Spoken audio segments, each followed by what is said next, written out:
वरिष्ठ नेता शैलेंद्र तिवारी जी उपस्थित है। आज हम इनसे कुछ खास बातचीत करेंगे, तो आइए मिलते हैं।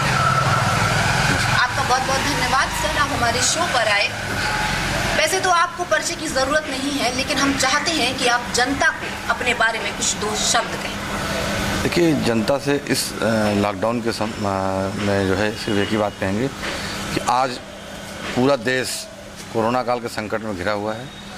अपनी बुद्धिमत्ता का परिचय दें, अपने धैर्य का परिचय दें, तब आप अपने परिवार को और अपने आप को बचा सकते हैं। क्योंकि आप सरकार के लिए एक आंकड़ा हो सकते हैं, लेकिन परिवार के लिए आप सब कुछ हैं और आपका परिवार आपके लिए बहुत कुछ है। इसलिए पूरे धैर्य का परिचय दें। बहुत ज़रूरत हो तभी निकलें, ज़्यादा ज़रूरत हो तब निकलें, बहुत ज़रूरत हो तब निकलें, वरना आवश्यकता ना हो तो ना ही निकलें।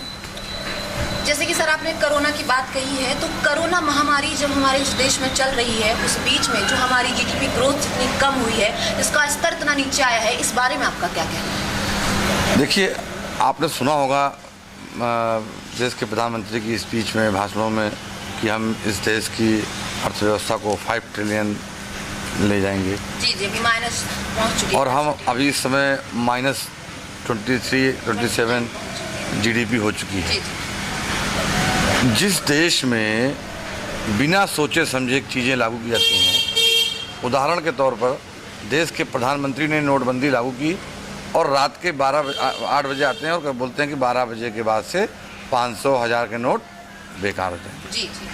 आप उस पर अभी आप राहुल गांधी जी ने एक वीडियो भी डाला है, उस पर चारों तरफ वायरल हो रहा है वो। भाई देखिए, इस देश की अर्थव्यवस्था मनमोहन सिंह के समय में जब पूरे विश्व में मंदी आई थी, तब भी भारत स्ट्रांग खड़ा था और मजबूत खड़ा था और भारत की जीडीपी बढ़ी थी।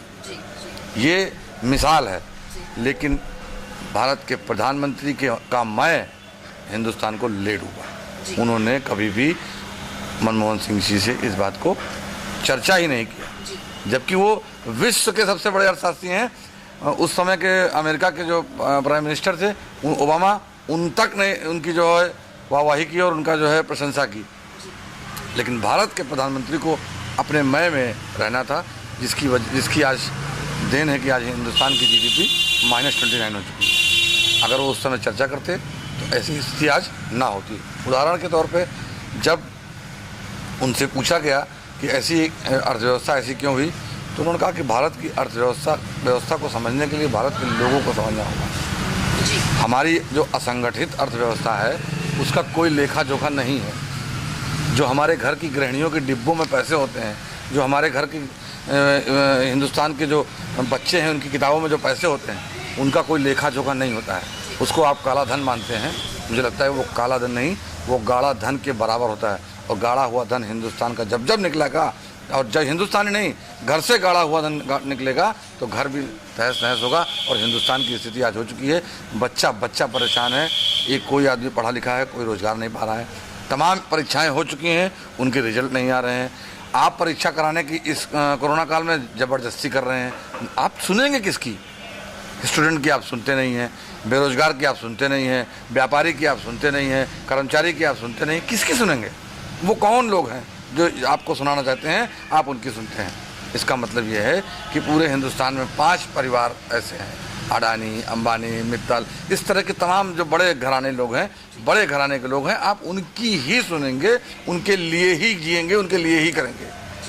क्योंकि इस देश की राजनीति में, हिंदुस्तान की राजनीति में, भारत के प्रधानमंत्री ने अपने फाइनेंसरों के द्वारा 5000 करोड़ रुपए, मैं पूरी जिम्मेदारी के साथ कर रहा हूँ, 5000 करोड़ खर्च करके विपक्ष के नेताओं को धता बताने के लिए सिर्फ इसलिए रुपया खर्च किया। करोड़ों रुपए इन्होंने लगा रखे हैं, पैकेज देते हैं करोड़ों रुपए का एक आदमी का। जो एडवर्टीजमेंट वगैरह जो बनाते हैं, इस टाइप के लोग बने हुए हैं, केवल और केवल विपक्ष को कमज़ोर बताने के लिए, विपक्ष के ऊपर सब बात थोपने के लिए। भाई देखिए, विपक्ष की जिम्मेदारी है, इसमें कोई दो राय नहीं। विपक्ष सड़क पर उतरेगा, आंदोलन करेगा, जनता को न्याय दिलाएगा। लेकिन जनता को न्याय कौन देगी? सरकार। सरकार कितना अन्याय कर रही है? नोटबंदी कर दी बिना बताए, बिना किसी व्यवस्था के, बिना किसी चीज़ के।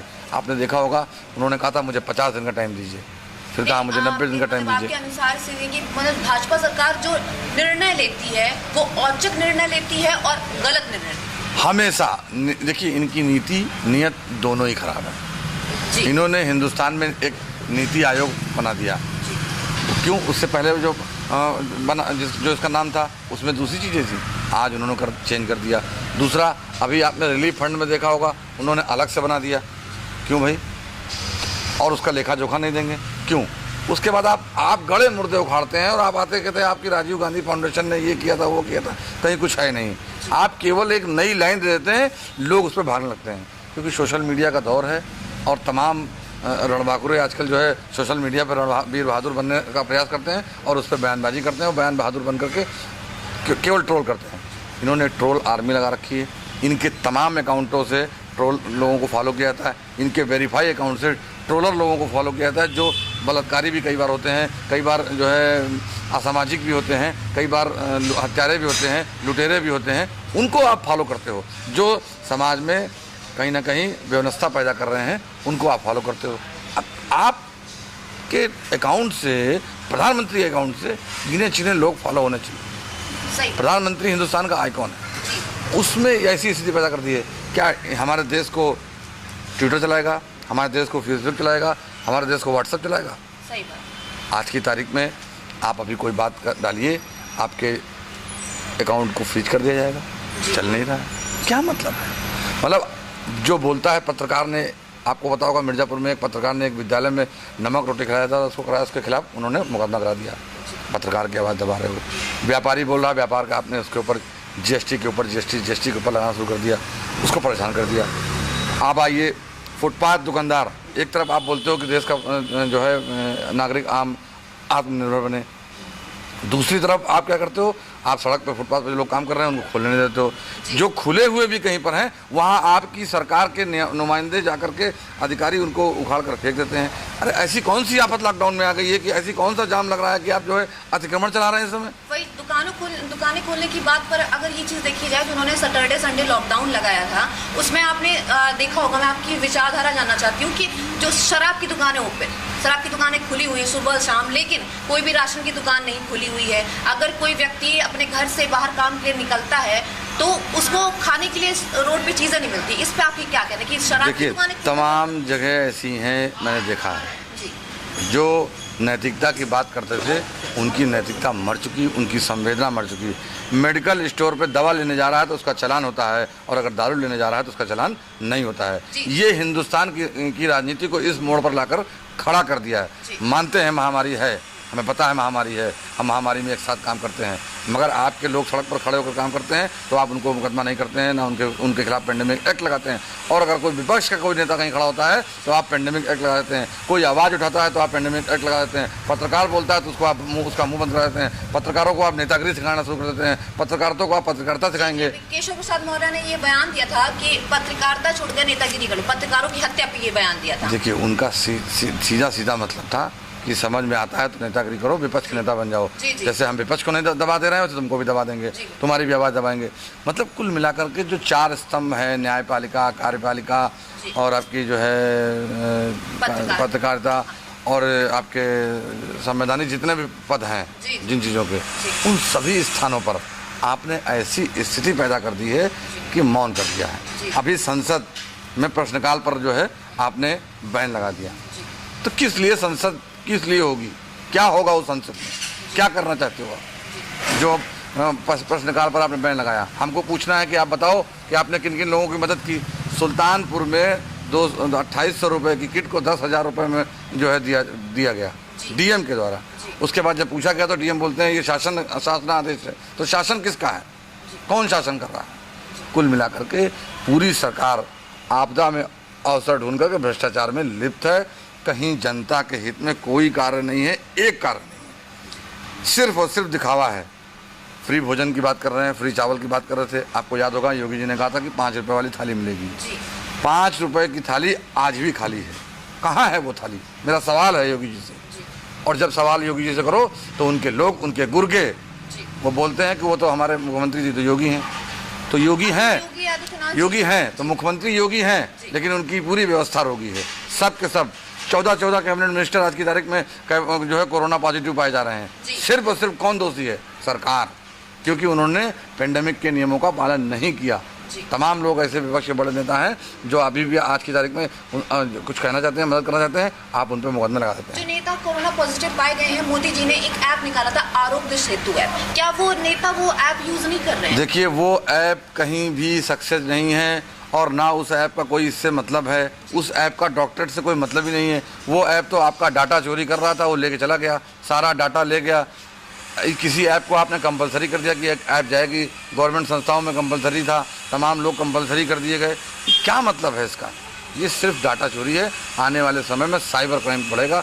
आप देखिए, जब देश के प्रधानमंत्री इन चीज़ों को बात करते हैं कि डिजिटल हुई है, तो क्या आज तक कई लोगों को आपने सुना होगा फ़ोन कॉल आते हैं, उनके अकाउंट में पैसा चला आता है, क्या कभी रिकवरी हुई? एक व्यक्ति की रिकवरी नहीं हुई, एक व्यक्ति की। और साइबर क्राइम को आप रोकने की बात करते हैं, साइबर थाने आपने बना दिए हैं, कहीं कुछ नहीं।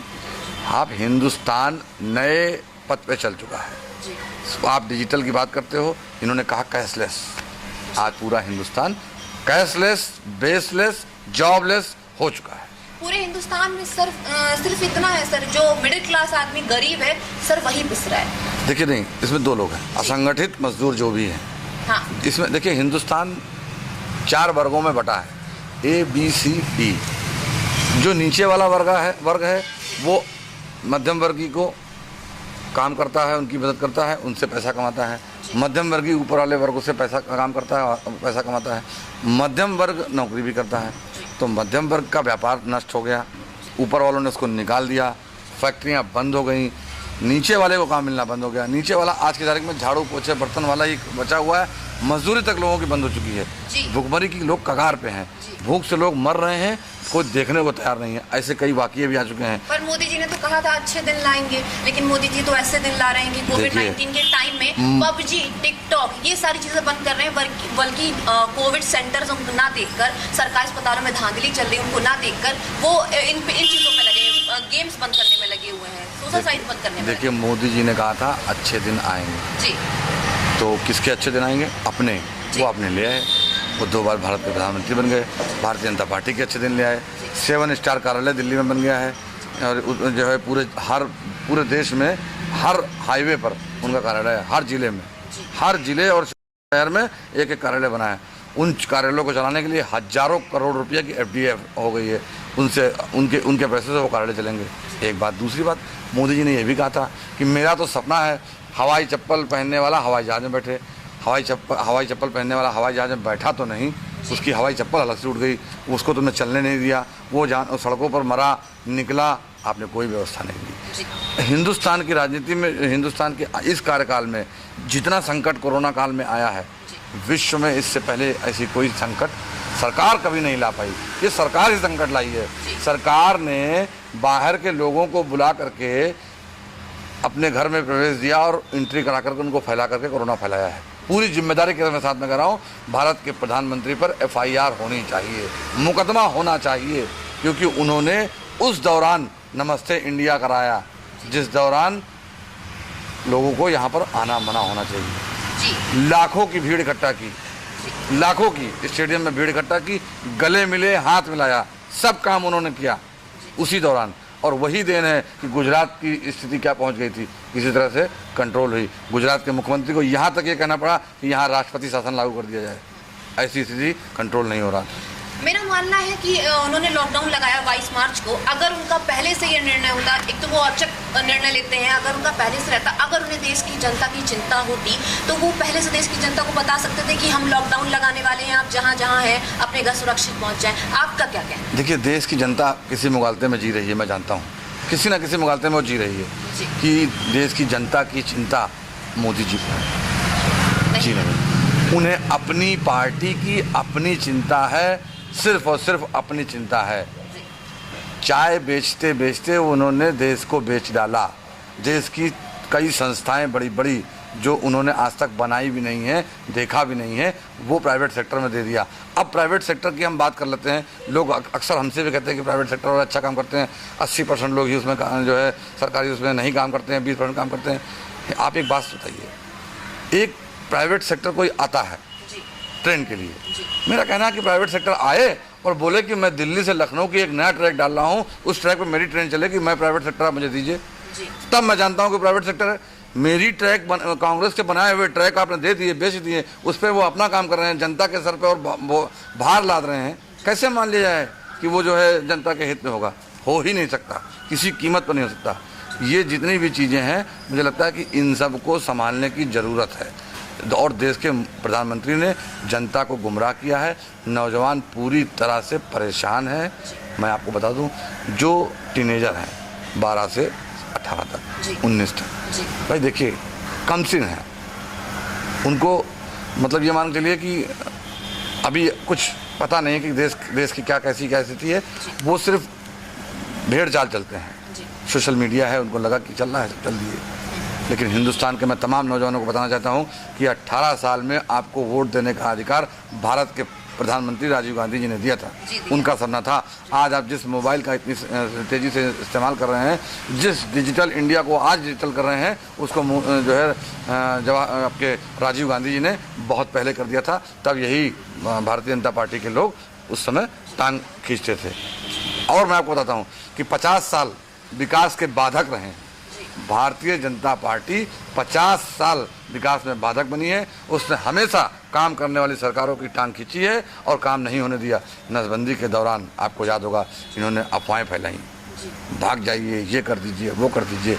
दूरदृष्टि थी उस दौर में, नसबंदी हुआ उस दौर में भी इन्होंने हिंदू मुस्लिम किया, नसबंदी में भी इन्होंने किया, लेकिन नुकसान किसका हुआ? देश का। वैसे ये आज ये हिंदू मुस्लिम करते हैं, नुकसान किसका हो रहा है? देश का हो रहा है। इनका कोई नुकसान नहीं, इनका फायदा है। जब भी ये कम्युनल हार्मोनी फैलाएंगे, कम्युनल बातें करेंगे, सांप्रदायिक बातें करेंगे, आप यकीन मान लीजिए हिंदुस्तान की राजनीति में हिंदुस्तान के जनता को नुकसान होगा, इनको हमेशा फायदा होगा। अगर ये कोरोना महामारी अगर कांग्रेस सरकार में, जब कांग्रेस सरकार थी तब आती या आप सरकार इस समय चल रही होती, तो आपकी क्या प्रतिक्रिया है कांग्रेस पार्टी की? सबसे पहले जो विदेश से लोग आए थे, उनको जो जहाँ थे उनको वहीं जो है अपना क्वारंटाइन करते और उसी जगह व्यवस्था करते। 1-1.5 लाख लोगों की वजह से 1 अरब 35 करोड़ लोगों को परेशान नहीं होना पड़ता। इसके लिए इसीलिए मैं कहता हूं कि भारत के प्रधानमंत्री पर FIR होनी चाहिए जी। भारत के प्रधानमंत्री पे इस बात पे FIR होनी चाहिए कि उन्होंने 1 अरब 35 करोड़ लोगों को परेशान किया सिर्फ 1-1.5 लाख लोगों की वजह से जी।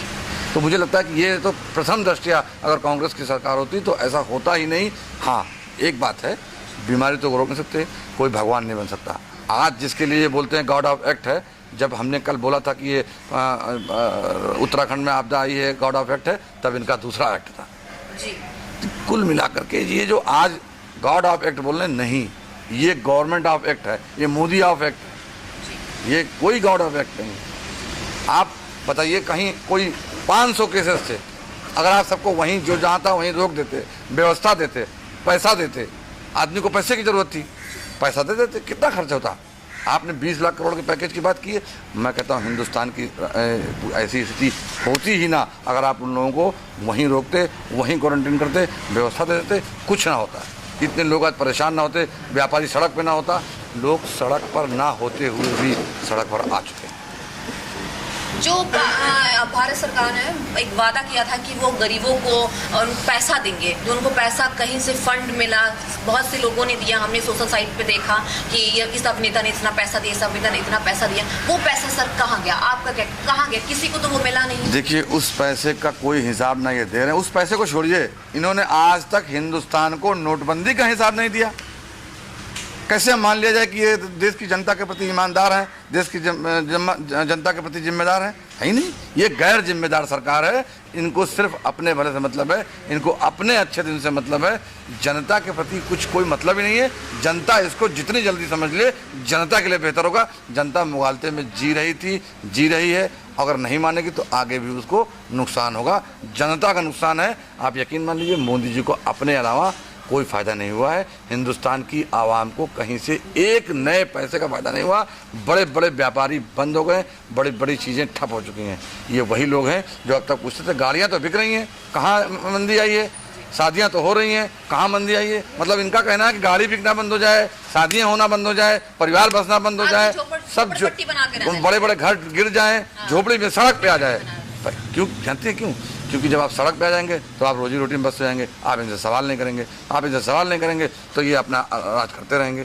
ऐसी स्थिति इन्होंने उत्पन्न कर दी है कि आज हिंदुस्तान, आप सोचिए, उत्तर प्रदेश में छात्र संघ जो एक नर्सरी होती है, इलेक्शन होते हैं बच्चों के, उसमें से निकल के आता है, टैलेंट हंट गायब है। तमाम लोगों में टैलेंट होता है। आप आज तमाम आपके साथी हैं जो आज की तारीख में पत्रकारिता के उसमें आए हुए हैं, इनकी भी इच्छा थी कि हमको एक अच्छे ऑफिस में जॉब मिले, वहाँ काम करें और बैठ के टाई कॉलर जॉब करें, वाइट कॉलर जॉब करें। नहीं, क्यों? है ही नहीं, क्योंकि आपने जो परीक्षाएं कराई उनका रिजल्ट ही नहीं निकाला। तो कैसे मान लें 6 साल में कि आपने किया? और आप बात करते हो 60 साल का हिसाब दो। अरे क्या हिसाब दें? हिसाब तो आप खुद दे रहे हो। जो हमारे द्वारा कंपनियां बनाई गई तो उनको आप बेच रहे हो, यही हिसाब है। आपने घर के पुरखों की बनाई पूरी संपत्ति बेच डाली, ये आप पर आरोप है, और आप इसको बेच रहे हैं, लगातार बेचते जा रहे हैं, ये आरोप है सबसे बड़े। पहले दूसरी चीज़, आप बोलते हो कि हम बहुत जनता के प्रति बहुत हम्बल हैं, जनता गरीब की बात करते हैं। सर, हम्बल की बात करें, जैसे नेताओं की हत्या होती है, पत्रकारों की जिसमें हत्या चल रही है, ब्राह्मणों की हत्या चल रही है। ब्राह्मणों का तो मैं नहीं बोलूँगी, नहीं सुना मैंने, लेकिन एक पत्रकार की हत्या हुई, नेता की हत्या हुई, तो उनके घर वालों को मुआवजा दे दिया, लेकिन किसने हत्या की, कहाँ की, कौन थे वो, उनका कोई, देखिए, पत्रकार ही नहीं, इस दौरान जो भी एक वहाँ पर महिला PCS, क्या प्रांजल सिंह का कुछ नाम था, जो भी नाम वाले होते हैं सर, वो PCS थी, उसने आत्महत्या की। उसके पीछे सीधे गवर्नमेंट के एक लोग हैं, उनका हाथ, बीजेपी के नेता हैं, उनका सीधे हाथ है। कोई जांच नहीं हो रही, कुछ नहीं हो रहा। पत्रकार मरा, इन्होंने उसको आपसी विवाद बनाया, जबकि वहाँ पर पुलिस का इन्वॉल्वमेंट से भ्रष्टाचार है। और ये होता कैसे है? जब थानों पे छोटी सूचना दी जाती है, उन छोटी सूचना पे काम नहीं होता है, उस पर नेग्लिजेंसी की जाती है, उसको अनसुनी की जाती है, उस समय वो अपराध बड़ा बनता है। और बड़े अपराध तक ये लोग खड़े होकर के देखते हैं, क्योंकि बड़ा अपराध होगा तो इनको पैसा मिलेगा। ये पैसे की तलाश में रहते हैं। अब मोदी जी पूरी चीज़ें बेच रहे हैं। मुझे लगता है किसी भी दिन ये पुलिस भी बेच देंगे। ऐसा होगा, प्राइवेट आदमी आएगा, यहाँ हो तुम इनको 500 लाठी मारो, तुमको इतने पैसे मिलेंगे, तुम इनको ले जाके बंद करो, तुमको इतने पैसे मिलेंगे। कानून व्यवस्था, कानून ना, देखिए, ना कानून बचा ना व्यवस्था बची। अब सिर्फ मालूम क्या बचा है? कानून बन चुका है सरकार का डंडा, और विपक्ष पे चलेगा। जैसे विपक्ष में आज उठाई, बिल्कुल जनता को ही पिसना है, वो ही पिसेगा, गरीब आदमी ही पिसेगा। गरीब की बात करने वाला प्रधानमंत्री, आप सोचिए, आप तो हवाई चप्पल में थे, हवाई जहाज से घूमने लगे। आपका सपना था तो घुमाते आप, मौका भी था, दस्तूर भी था, हवाई जहाज से लोगों को भेजते। आपने तो गाड़ी तक नहीं दी, और गाड़ियां दी हुई तो पैसे तक ले लिए, और झूठ अलग से बोलते हैं आप। हर मामले में आपका आडंबर है, हर चीज में आडंबर है। आज जब देश संकट में तो आप मोर को खाना खिला रहे हैं, बत्तख से फोटो खिंचा रहे हैं, कुत्ता पालना बता रहे हैं। अब हिंदुस्तान का आदमी पता कुत्ता पालेगा, उससे रोजी रोटी चलाएगा। देश के प्रधानमंत्री को पता नहीं कि कुत्ता पालने में आदमी से ज्यादा खर्चा होता है, उनको नहीं पता है। केवल और केवल आदमी को गुमराह कर रहे हैं। योगी आदित्यनाथ जी ने एक निर्णय लिया है कि वाहन चालकों के लिए कि उनका जो वाहन चेकिंग कटेंगे, वो पुलिस वाले उनका नहीं चालान नहीं काटेंगे, उनका जो ट्रैफिक पुलिस है वो चालान काटेगी। इसके पीछे आपका क्या? देखिए, उन्होंने केवल झूठ बोला है। चौराहों पे आप जाके देखिए, पुलिस चला काट रही है। ट्रैफिक, इनके पास इतने चौराहे हैं, इतने ट्रैफिक वाले पुलिस वाले ही नहीं है। वहाँ सीधे वसूली चल रही है। अब लाइसेंस ना होने पर 5,000 का जुर्माना है, अच्छी बात है, 5,000 का जुर्माना है, कोई बात नहीं। इस जुर्माने में जो भ्रष्टाचार है उसको मोदी जी नहीं समझ सकते, योगी जी नहीं समझ सकते, इसीलिए उन्होंने किया, क्योंकि वो उनको वसूली मिलेगी इससे। ये सारा खेल जो है वो जुर्माने की वसूली का है। जुर्माना आए ना आए, वसूली आनी चाहिए। आज आप सोचिए, सड़क से आदमी निकल रहा है, अगर वो उसने मास्क लगा रखा है, ज़रा सा नीचे है, उसको बुला के 500 रुपये ले लिए, 100 रुपये काट दिए। आदमी दवा लेने गया, उसकी जेब में 10-20 रुपये हैं, वो 100 रुपये का चालान दे रहा है। ऐसी स्थिति पैदा कर दी है। पुलिस बिल्कुल एकदम तानाशाही पे उतारू हो चुकी है। जनता परेशान है, पूरी तरह से पिस रही है। आप बताइए, आप भारत के प्रधानमंत्री को ये नहीं दिखता है कि जनता पिसेगी तो कहाँ जाएगी? पैसा आपको उन्हीं से वसूलना है। 20 लाख करोड़ के पैकेज की आपने बात की, और आपने 10,000 लोगों को देने की बात की। उज्ज्वला योजना की गैस सिलेंडर की आपने देने की बात की। अरे 1 अरब 35 करोड़ लोगों में 10% लोगों को भी तो आपने नहीं दिया, 10% लोगों को भी आपने नहीं दिया, और आप उसका ढिंडोरा पीट रहे हैं। आपने दिया 1 रुपया, उसका प्रचार किया 100 रुपये का, तो उस 100 रुपये दे देते, इससे अच्छा 1 रुपये दे करके 100 रुपये का प्रचार किया।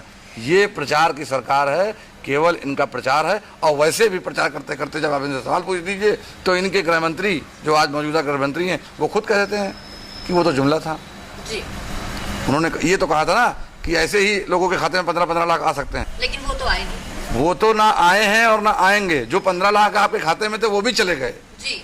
जो आपके खाते में 15 लाख थे वो भी चले गए। अगर किसी के खाते में 15,000 थे तो वो भी काट लिए गए, बैंकों ने पैसे काट लिए। आप बताइए, इतने एटीएम, इतने बैंक खुल रहे थे। इससे पहले भी मनमोहन सिंह सरकार में हुआ था कि 500 बैंक खुलेंगे। जाते जाते उन्होंने कहा था कि 500 नए बैंक खुलेंगे। 500 नए छोड़िए साहब, हजारों बैंक बंद होने जा रहे हैं, बंदी की कगार पे हैं। सैकड़ों लोगों की पेंशनें, सैकड़ों लोगों का पूरा फंड सबका सब जो है वो खाते में आया और लोग पैसा निकाल नहीं पा रहे हैं, बैंक बंद हो गए। वो भी गॉड ऑफ एक्ट है? नहीं, वो गवर्नमेंट का एक्ट है, वो मोदी ऑफ एक्ट है।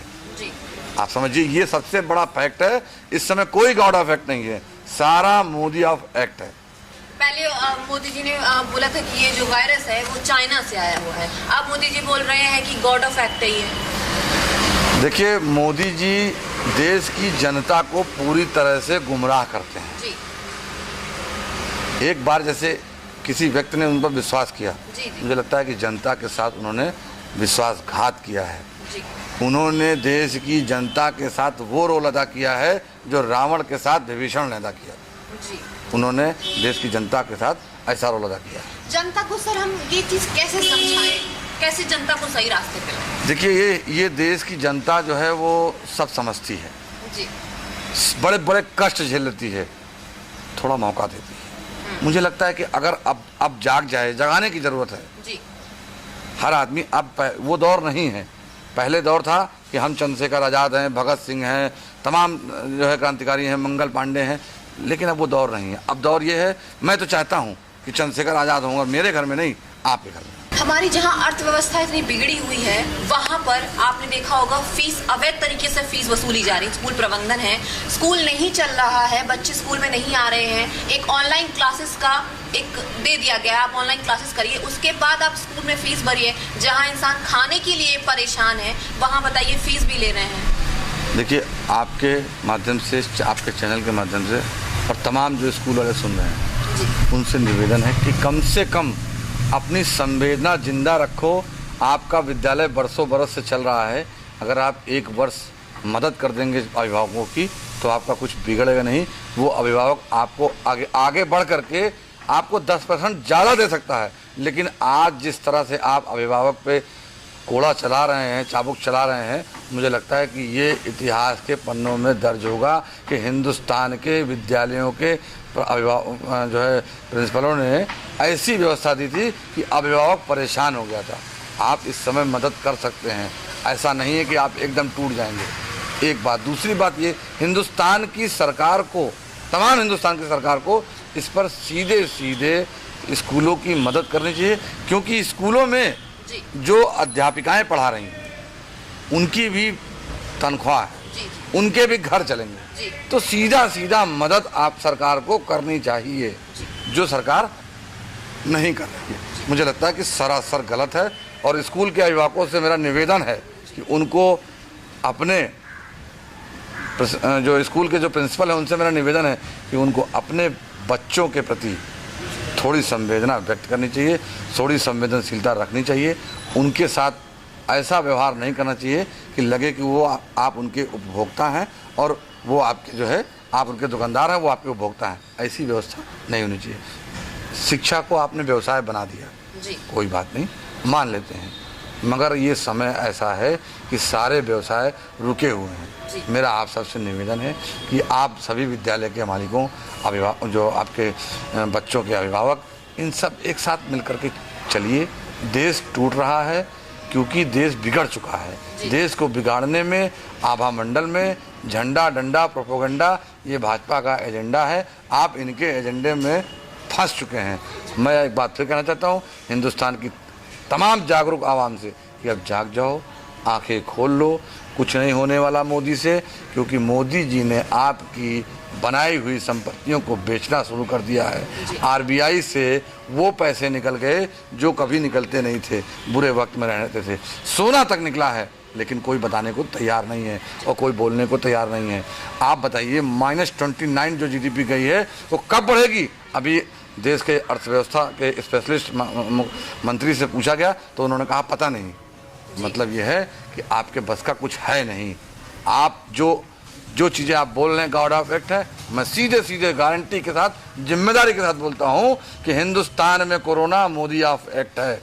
मोदी पर सीधे सीधे हिंदुस्तान की कानून व्यवस्था के माध्यम से एफआईआर बनती है, क्योंकि उन्होंने यहाँ पर बीमारी को आमंत्रित किया है। पेंडेमिक एक्ट के दायरे में भारत के प्रधानमंत्री आते हैं, पूरी जिम्मेदारी के साथ कह रहा हूँ, क्योंकि उन्होंने लाख सवा लाख लोगों के चक्कर में हिंदुस्तान के अरबों की जनता को परेशान किया है। ये कहीं ना कहीं पूरी तरह से गलत था। मोदी सरकार की एक कमी और हमारे सामने आती है ये देखकर कि जब कोविड चल रहा था, लॉकडाउन चल रहा था, बहुत सारे मजदूर, किसान, गरीब फंसे हुए थे, उसमें हमारे अभिनेता सोनू सूद, वैसे कई अभिनेताओं ने मदद की, लेकिन कोई भी सरकार की तरफ से कोई भी किसी के लिए मदद नहीं मिली। कोई सरकारी बस, कोई सरकारी ट्रेन, कुछ भी नहीं। उन्होंने ये भी बोला था कि हम ट्रेन चला रहे हैं, उसका कोई पैसा नहीं पड़ेगा, टिकट का पैसा नहीं पड़ेगा, लेकिन जब ट्रेन चली तो उसमें भी हमारी जनता से यही सुनने में आया कि उनसे पैसा लिया जा रहा है और उन्हें खाने तक को नहीं मिला, वो वहाँ पे ट्रेन में मर गए। देखिए, मोदी सरकार पूरी तरह से पूरे सिस्टम में फेल है। आपने देखा होगा, ट्रेनें चली, ट्रेन को जाना था, पहुंचना था बंगाल, पहुंच गए दूसरे ये हुआ साउथ उसमें जी। तो ये ऐसी स्थिति केवल मोदी सरकार में ही हो सकती है। क्यों? क्योंकि सब दिशा विहीन है जी। इनको पता ही नहीं हमें जाना किस दिशा में। इनको अपना लक्ष्य तय है, मेरा आदमी कैसे एमएलए बनेगा, कैसे एमपी बनेगा। इस दुर्दिन व्यवस्था में कोरोना बढ़ता जा रहा था, ये इन्होंने मध्य प्रदेश की सरकार को गिराया, खरीद फरोख्त शुरू की। राजस्थान में आपके सामने जो नाटक हुआ, आप देखने वाले हो। ये सारी व्यवस्थाएं इन्होंने ऐसी अव्यवस्था फैलाई है। हिंदुस्तान की जनता, आप देख लीजिएगा, जो हश्र आज तक भारत के किसी प्रधानमंत्री का नहीं हुआ, उससे पूरा हश्र इनका होगा, क्योंकि ये पूरी तरह से झूठ बोलते हैं। एक तरफ बात करते हैं स्टैचू ऑफ यूनिटी की, जी जी जी, कैसे आपके योगी जी उल्टा सीधा बोलते हैं, आपके तमाम लोग मंत्री उल्टे बयान देते हैं। कभी किसी को कहते हैं पाकिस्तान चले जाओ। गिरिराज सिंह की स्थिति आप देख लीजिए, बयान बहादुर बने हुए हैं, और ऐसा भी नहीं है कि आप उन पर कोई कार्रवाई कर रहे हो, ऐसा भी नहीं दिखता है। इसका मतलब ये है कि आप किस्सा है, आप चोर से कहो चोरी करो, साथ से कहो जागते रहो। और हजारों करोड़ रुपए खर्च करके आप यूनिटी आप जो है उसका जो है स्टैचू आप बनाया। जहाँ हमारे देश की अर्थव्यवस्था इस तरह बिगड़ी हुई है, आदमी खाने को परेशान है, पानी को परेशान है, वहीं आप 300 करोड़ की सरदार वल्लभ भाई पटेल की स्टैचू ऑफ यूनिटी बना रहे हैं। बताइए, वो स्टैचू पैसा देगा खाने के लिए हमारी जनता? देखिए, मुझे लगता है कि अब हिंदुस्तान की जनता को ये समझ लेना चाहिए कि स्टैचू एक किसी पार्टी की आइडियोलॉजी हो सकती है जी, या किसी व्यक्ति का आवरण बनाया जा सकता है जी, लेकिन स्टैचू से अच्छा है कि अगर इन्होंने इतने रुपए की एक रसोई बना दी होती, वहाँ इतना रुपया खाना पीना लोगों को मिलता, तो आज ये स्थिति ना बनती। और वही 300 करोड़ अगर ये जनता में बांट देते, तो शायद हमारी अर्थव्यवस्था संभल जाती। मैंने बताया तो, ये 100 इन्होंने जो लोहा इकट्ठा किया था, वो लोहा कहाँ है, उसका हिसाब कौन देगा? जी, इन्होंने जो पूरे हिंदुस्तान से लोहा इकट्ठा किया था, वो लोहा कहाँ है, उसका हिसाब कौन देगा? जो अभिनेताओं ने पैसे दिए थे, उसका भी कोई हिसाब नहीं है। कोई हिसाब नहीं है। जो हिंदुस्तान की जनता ने फंड दिया है, वो रिलीफ फंड, वो कहाँ है जी, उसका कोई हिसाब नहीं है। हमने आपसे क्या कहा, जब ये नोटबंदी का हिसाब नहीं दे रहे हैं हिंदुस्तान की जनता को, तो उस पैसे का जिसको उन्होंने अलग खाता खुलवा लिया, उसका तो ये दे ही नहीं सकते। मुझे लगता है कि ये जो बार बार बोलते हैं कि इस चीज़ में ये, इस चीज़ में ये अब जा कर के उन्होंने बोला कि गॉड ऑफ एक्ट है। मैं फिर कह रहा हूँ कि ये गवर्नमेंट ऑफ एक्ट है, कि जनता को पूरी तरह से त्रस्त किया गया है, पूरे मामले में परेशान किया गया है। आने वाले आगामी चुनाव में आपकी पार्टी किन किन मुद्दों पर चुनाव लड़ेगी? देखिए, कांग्रेस पार्टी का मेन मुद्दा है विकास। विकास में सबसे पहले विश्व की सबसे सुलभ, सबसे सुदृढ़ स्वास्थ्य व्यवस्था दी जाएगी। हिंदुस्तान ही नहीं, दुनिया की कोई महामारी इस राज्य में आने का प्रयास करेगी तो उसको स्वास्थ्य व्यवस्था के माध्यम से वहीं तोड़ दिया जाएगा। ऐसी व्यवस्था हम देंगे। हमने 30 साल पुराना जो इंफ्रास्ट्रक्चर बना रखा है, आज उसी बुनियाद पर पिछली जो सरकारें आई हैं उन्होंने ही काम किया, आज भी वही इंफ्रास्ट्रक्चर है। हमारा जो मेन मुद्दा है वो विकास है। हम विकास को लेकर के चीज़ें देखेंगे, नौजवानों का विकास, आपको जो है क्या नाम है, रोजगार, एजुकेशन, शिक्षा पढ़ाने में कोशिश ये रहेगी कि शिक्षा बिल्कुल मुफ्त ही मिले लोगों को, कोशिश ऐसी ही रहेगी जी। कि शिक्षा का पूरा एक एक अंश मुफ्त हो जाए। जी। जितनी भी 12वीं तक की शिक्षा है वो मुफ्त होनी चाहिए। जो बहुत महंगी महंगी शिक्षा जो गरीब आदमी पढ़ना चाहता है, तमाम लोग आज भी खंभों के नीचे पढ़ते हैं जी। और तमाम रिक्शे वालों ने अपने बच्चों को पढ़ाया है। तो वो जो समस्या का सामना करते हैं, उस समस्या से निजात तभी मिलेगी इस देश की जनता को जब वो यहाँ चयन कांग्रेस का करेंगे। और मुझे लगता है कि पूर्णतया से हर वर्ग, हर धर्म, हर जाति, हर मजहब, हर पंथ के लोगों को यहाँ विकास मिलेगा, दिखेगा और कहीं ना कहीं एकता, अखंडता और संप्रभुता का राज होगा, ना कि किसी धर्म, किसी जाति, किसी मजहब, किसी संप्रदाय का राज होगा जो हिंदुस्तान को तोड़ने और मरोड़ने का काम करते हैं। मुझे लगता है कि उनसे अलग हट करके अब जनता को विकास की तरफ देखना चाहिए, जिस विकास की उनको आवश्यकता है, उनके परिवार को आवश्यकता है, उनके बच्चों को आवश्यकता है, उसी तरफ हमें बढ़ना चाहिए। चलिए जी, आपसे हमारी बहुत सारी बातचीत हो गई। अब हम चलते हैं इस कार्यक्रम के समापन की तरफ। तो आप हमारे युवाओं को कुछ संदेश देना चाहते हैं तो प्लीज़ युवाओं को। अच्छा आपने पूछ लिया युवाओं के लिए। जी। सिर्फ ये कहना है कि हो गई है पीर पर्वत सी पिघलनी चाहिए, इस हिमालय से नई गंगा निकलनी चाहिए। अब ये दीवार हिलने लगी पर्दों की तरह, शर्त ये थी कि बुनियाद हिलनी चाहिए। हंगामा खड़ा करना मेरा मकसद नहीं, मेरी कोशिश है दोस्तों, सूरत बदलनी चाहिए, सूरत बदलनी चाहिए। ये नौजवानों के लिए है कि अब घर से निकलो घरों मकानों से, जंग लड़ो बेईमानों से। तो हमारे साथ जो थे अभी कांग्रेस के वरिष्ठ नेता सलीम तिवारी जी, इनसे हमारी खास बातचीत हुई। ऐसे ही बड़ी बड़ी हस्तियों से हम आपको हमेशा रूबरू कराते रहेंगे। ऐसे ही बने रहिए हमारे साथ। मेट्रो 24 न्यूज़, मैं अपूर्वा मिश्रा, नमस्कार।